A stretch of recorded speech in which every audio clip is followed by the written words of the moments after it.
Olá pessoal, estamos aqui em Chicago no AUA 2023 e acabamos aqui de sair da plenária de uro-oncologia e estamos trazendo algumas das discussões que a gente acompanhou aqui durante esse primeiro dia do AUA 2023. Vamos começar aqui, Corks, falando sobre urologia intervencionista, foi o primeiro destaque da plenária. O que você pode trazer para a gente a respeito disso? O que você notou de importante a respeito dessa conversa que nós tivemos lá dentro? Então, Zácaro, acho que a plenária hoje foi extremamente rica e interessante, né, e abriu com essa abertura do Congresso, foi com essa apresentação do Dr. Art Hastinehad, que é urologista e que, dentre outras atribuições, ele participou no NIH do desenvolvimento das biópsias de fusão. E ele ressaltou todo o histórico da intervenção dentro da urologia e o papel que ele tem e a bandeira que ele tem levantado nos Estados Unidos de manter a prática da intervenção junto com os urologistas também. É uma área de intersecção com algumas especialidades, mas na prática deles aqui e junto ao NIH eles têm trabalhado para manter procedimentos como embolização prostática, biópsias renais, prostáticas, outros tipos de embolização e de procedimentos intervencionistas dentro do escopo de atuação dos urologistas. Então isso eu acho que é um ponto interessante, a gente tem esse movimento na SBU nacional, então é interessante ver que esse movimento também acontece aqui nos Estados Unidos. Perfeito, acho que é extremamente interessante a gente trazer isso para a discussão, a gente tem visto crescer cada vez mais os procedimentos minimamente invasivos, o urologista está apto e está acostumado a fazer isso, nós fazemos a punção percutânea, nós fazemos biópsia de próstata, acho que a gente tem que lutar para não perder esse espaço e isso que foi trazido aqui para essa discussão plenária nessa primeira palestra do dia. Logo em seguida foi iniciado um painel a respeito de câncer de próstata localizado ou localmente avançado com linfonodo positivo. E o que você viu de interessante a respeito dessa conversa sobre doença linfonodo positivo, Corks? Então, esse foi um painel que foi coordenado pelo Chris Ivan e que teve participação de urologistas, de radioterapeuta, né, o Mac Roach como radioterapeuta, o Delacroix, Paul Seng como urologistas.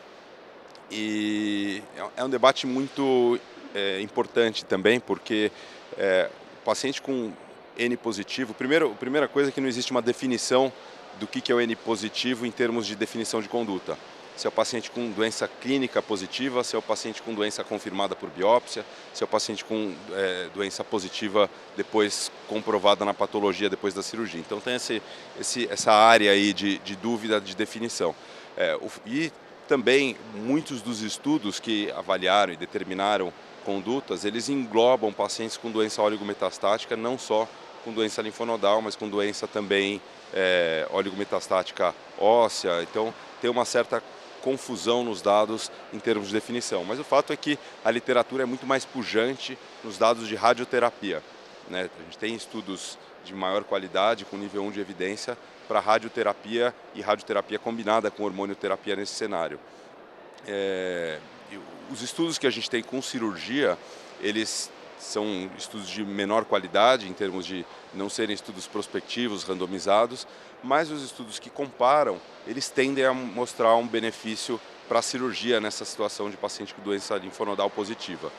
Então foi ressaltada a revisão sistemática publicada pelo Ventimiglia há alguns anos, mostrando que a cirurgia tem um potencial de melhor benefício desses pacientes. Então, eu acho que é importante a gente ressaltar aqui que a doença com linfonodo positivo é um espectro onde a gente tem pacientes que vão muito bem com um certo tipo de tratamento ou que não vão tão bem com outro determinado tipo de tratamento. Não existe um consenso bem definido. Os guidelines da NCCN permitem tratamento radioterápico associado à hormonioterapia ou associado ainda com a abiraterona e a prostatectomia com linfadenectomia estendida para esses pacientes. A chave desse processo é selecionar melhor esses pacientes.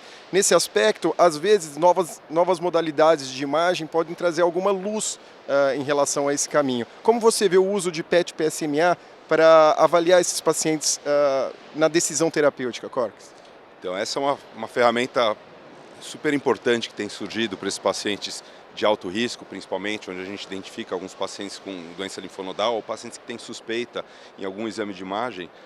O PET ele tem uma especificidade super alta, de 98%, então ele ajuda a gente nos casos que realmente tem uma suspeita de doença linfonodal positiva e ajuda a gente no raciocínio para definir a melhor modalidade terapêutica. Então a gente sabe que os pacientes serem positivos, eles podem eventualmente ser curados. Pacientes com 1 ou 2 linfonodos positivos, eles têm uma chance de permanecerem livres de recorrência bioquímica de quase 1/3 em 10 anos, e 65% desses pacientes vão estar livres de metástases em 10 anos. Então tem pacientes que podem ser curados, tem pacientes que a gente só vai trazer efeitos adversos. Então a gente entender com esses novos métodos de imagem quais são os pacientes que podem ser mais beneficiados, isso é um tema super importante. Tem estudos que foram mostrados usando marcadores genéticos, usando outros, inteligência artificial para tentar identificar melhor esses pacientes, mas o ponto que você trouxe é extremamente importante. É um espectro de doença, a gente precisa individualizar para selecionar o melhor tratamento. E uma última questão, se você fosse elencar características específicas para as quais você definisse como um ideal candidato para prostatectomia radical, quais seriam esses pacientes? Qual que é o cenário ideal para se tratar o paciente com prostatectomia radical? Então, são os pacientes que a gente tem, que a gente vai pensa em prostatectomia radical, como um todo, pacientes não com risco elevado cirúrgico, os pacientes bons candidatos à prostatectomia radical, e no contexto específico da avaliação linfonodal, pacientes que não têm uma suspeita de um acometimento linfonodal muito extenso, que tenham poucas imagens, 1 ou 2 imagens, seja nos exames convencionais ou no PET, não seja uma área muito extensa e muito fora da área habitual de drenagem linfática. Pacientes que não têm um componente de agressividade muito grande, então pacientes com linfonodos, mas componente 5 de Gleason não são talvez os melhores candidatos, e PSA extremamente elevado também nesse contexto torna esses pacientes não tão bons candidatos para tratamento cirúrgico. Então, a próxima sessão interessante que nós acompanhamos foi a discussão a respeito do câncer de próstata hormônio sensível, terapia dupla versus terapia tripla. Quando a gente vai usar a terapia dupla, quando a gente deve utilizar terapia tripla, e foi uma discussão bem interessante, né, Corques? Qual foi a opinião dos painelistas? O que você acha que eles trouxeram de luz para esse debate? Então foi um debate também de altíssimo nível, né, com Cookson, Maha Hussein, Dreiser, Ivan Hu, então palestrantes tarimbados para discutirem o tema, que participam inclusive do desenvolvimento dessas novas formas, dessas novas combinações de terapia. E um ponto extremamente importante já que foi ressaltado, que é uma mudança do guideline do NCCN desse ano de 2023, que é diferente do que vinha acontecendo até o ano passado, é que o tratamento do câncer de próstata hormônio sensível hoje, metastático, ele deve ser composto por um bloqueio androgênico, por um ADT, associado a um novo agente hormonal. O docetaxel ele saiu como recomendação, então o esquema Charted ele não é mais recomendado pelo guideline do NCCN. O docetaxel ele entra como uma possibilidade combinado na terapia tripla, então combinado com darolutamida ou com abiraterona, ele deixa de ser o padrão. Isso é extremamente importante, Outro dado extremamente interessante são os dados de mundo real nos Estados Unidos. O painel trouxe alguns dados que eu achei muito interessantes. Você pode comentar a respeito desses dados de mundo real nos Estados Unidos? Então, eles mostraram para a gente que nos Estados Unidos, apesar de ser uma recomendação do NCCN, de todos os guidelines, a combinação de algum novo agente hormonal ou do docetaxel até o ano passado, nesse cenário, a grande maioria dos pacientes hoje nos Estados Unidos são tratados só com ADT, só com bloqueio androgênico. Então, esse é um dado que, eu não tenho dúvida que no Brasil os números são ainda piores, mas aqui 25% dos pacientes recebem novo agente hormonal combinado ADT e 12% recebem quimioterapia hoje. A grande maioria recebe só ADT. Se a gente for elencar pacientes para receber terapia tripla, qual foi o que o painel trouxe a respeito de os melhores candidatos para terapia tripla? Quais são esses potenciais candidatos? Tá. Então, a doutora Maha, ela reforçou os dados do PIS-1 e do Arasens, estão mostrando que o PIS-1 mostrou os benefícios da terapia tripla com abiraterona, principalmente para pacientes com alto volume de doença. né? E o Arasens tem uma tendência a mostrar o benefício não só para pacientes de alto volume, mas também para pacientes de baixo volume, e aí intercalando os critérios do Charted, do Latitude, uma tendência a benefício independente do cenário, principalmente para combinação com darolutamida. Agora, esses dados eles precisam ser contextualizados, porque esses estudos todos eles avaliam o paciente com câncer de próstata metastático com as metástases já sincrônicas ao diagnóstico. Então o paciente já abre o quadro com doença metastática, o que é diferente de um paciente que não é metastático de novo, é uma metástase metacrônica. Então ele tem o diagnóstico e na evolução ele evolui com uma doença metastática. Os dois estudos eles avaliam pacientes somente com doença já metastática sincrônica. E isso a gente precisa levar em consideração se vai definir pelo emprego da terapia tripla. Então eu acho que o que fica dessa discussão na plenária é que a terapia tripla talvez seja uma opção muito boa para pacientes mais jovens, fit, com doença de maior risco, maior volume de doença. No entanto, a doutora Marra também trouxe alguns dados sobre o benefício do esquema do Arasens para pacientes com baixo volume. Como você vê isso? Qual que é a sua opinião a respeito do painel em relação ao paciente de baixo volume? Então, o que foi muito reforçado é o comparativo do perfil de pacientes, e foi um dado extremamente interessante comparando o perfil de pacientes de todos os estudos que vieram nesse cenário, desde o Charted, Stampede, Latitude, todos que vieram até aqui, até o PIS-1 e o Arasens.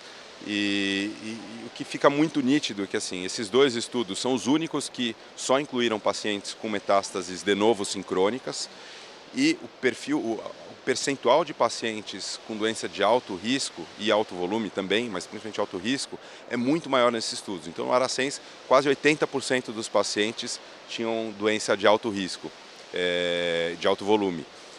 Então, fica mais difícil a gente extrapolar para esse outro perfil de paciente. Acho que a grande mensagem é terapia dupla combinando os novos agentes hormonais. Este é o padrão de tratamento, isso a gente tem que buscar oferecer cada vez mais para os nossos pacientes. E a combinação do quimioterápico, do docetaxel, é uma situação que a gente precisa considerar, né, nos casos que você ressaltou. E aí, hoje ainda não é um padrão exato, mas é uma coisa que já está prevista no guideline para alguns cenários. E para finalizar, amanhã então nós saímos um pouquinho da próstata e fomos para o tumor urotelial, para a bexiga, e a discussão aqui foi sobre tratamento trimodal, preservação vesical. Corques, o que o painel trouxe em relação aos pacientes, os critérios para se utilizar a preservação vesical? Então, vamos lá, preservação vesical. Quem coordenou essa sessão foi o Sam Chang. Também uma sessão bastante rica, né, que trouxe bastante evidência para esse tema de preservação vesical.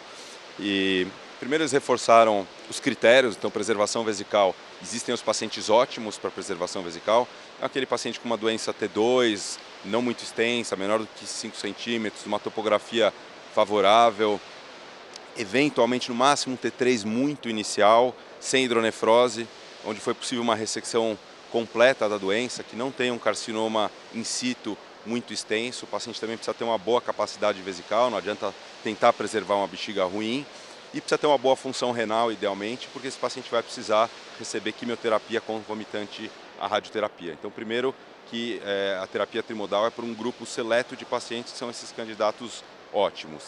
Foi reforçado também que existem situações subótimas. Então, às vezes um paciente com câncer de bexiga ele não é o candidato ideal para nenhum dos tratamentos. Então a gente precisa fazer concessões e ver o que faz mais sentido em termos de concessão para cada um desses pacientes.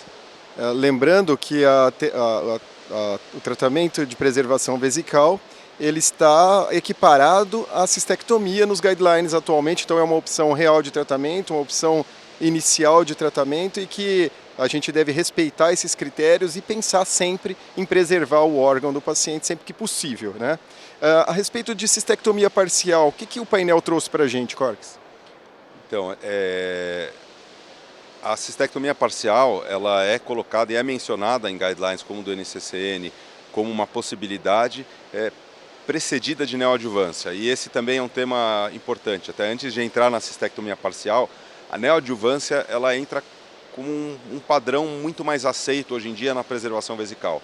né? Então a gente tem os estudos antigos mostrando que neoadjuvância com trimodalidade não tem benefício, mas a neoadjuvância ela ressurge como uma potencial forma de selecionar melhor os pacientes para preservação vesical ou para uma cistectomia radical.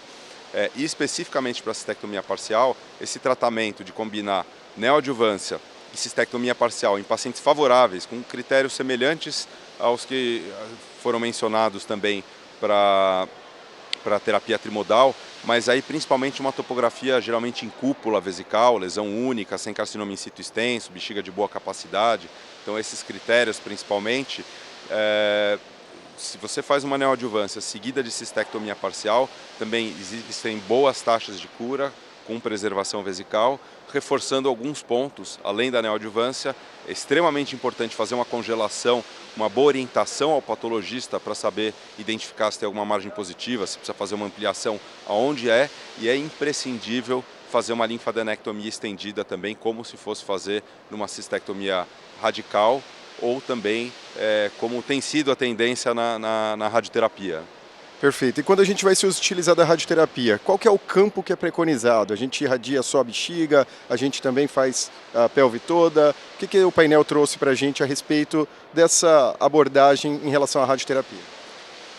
Então, esse também é um debate em curso, não tem uma definição padrão, se irradia só a bexiga ou se irradia também as cadeias ganglionares, né? É um campo estendido, mas um estudo que foi reforçado e que tem ganhado bastante destaque, é um estudo do nosso amigo Ronald Kuhl, brasileiro, que foi feito junto com a base de dados do Canadá, mas sugerindo que os pacientes que têm irradiação de cadeias ganglionares, esses pacientes têm mais sobrevida a longo prazo, então a tendência, segundo esses dados mais recentes, parece ser irradiar também as cadeias ganglionares para esses pacientes com preservação vesical.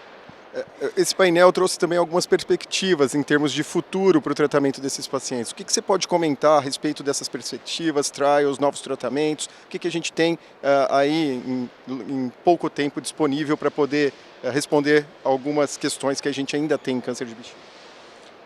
Então, o que foi reforçado principalmente são os dois trials, o SWOG e o INSPIRE, que combinam a atezolizumab e durvalumab, a quimiorradioterapia. Então, talvez a combinação de imunoterápicos sejam perspectivas aí de preservar mais bexigas com melhores resultados. A gente acaba amanhã, então, aqui da plenária de urologia. Eu gostaria que vocês continuassem nos seguindo aí no AUA In Situ e a gente se vê em breve.